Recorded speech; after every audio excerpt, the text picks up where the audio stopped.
एक तरफ तो वर्तमान सरकार लखपति दीदी बनाने की बात करती है और वहीं पर दूसरी तरफ जो हमारी आशा बहुएं हैं जो रात दिन धूप में रात में मेहनत करके काम करती हैं।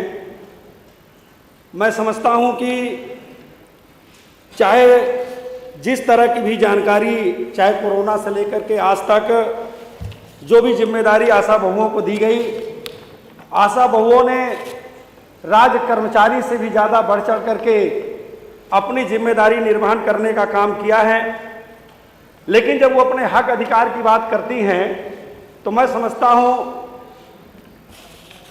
जहां तक मुझे समझ में आता है कि चाहे जिस भी संचारी रोग की जानकारी लेनी हो, चाहे टीकाकरण का सवाल हो, उसमें सबसे ज़्यादा बढ़ चढ़ करके कोई हिस्सेदारी करता है तो आशा बहुएं करती हैं। वहीं दूसरी तरफ हमारी एएनएम बहनें हैं, एक तरफ एएनएम हैं जिनको जो है राज्य कर्मचारी का दर्जा दिया गया, वहीं तरफ हमारी कुछ एएनएम बहनें हैं जिनको संविदा कर्मचारी के रूप में, संविदा के रूप में नियुक्ति की गई। लेकिन दोनों लोगों के मानदेय में बहुत फर्क है। काम दोनों लोगों से बराबर लिया जाता है लेकिन मानदेय में बहुत फर्क है। आशा बहुएं भी मैं समझता हूं कि एएनएम से किसी भी दशा में कम काम नहीं करती हैं, लेकिन उनको तो मानदेय के नाम पर कुछ दिया ही नहीं जाता है। इतना तक माननीय अध्यक्ष जी कि जब हमारी आशा बहुएं प्रसव के लिए लोगों को लेकर सीएससी में जाती हैं तो रात भर उनको सड़कों पर रहना पड़ता है, उनके रहने तक का भी कोई इंतजाम सीएससी में नहीं किया गया है।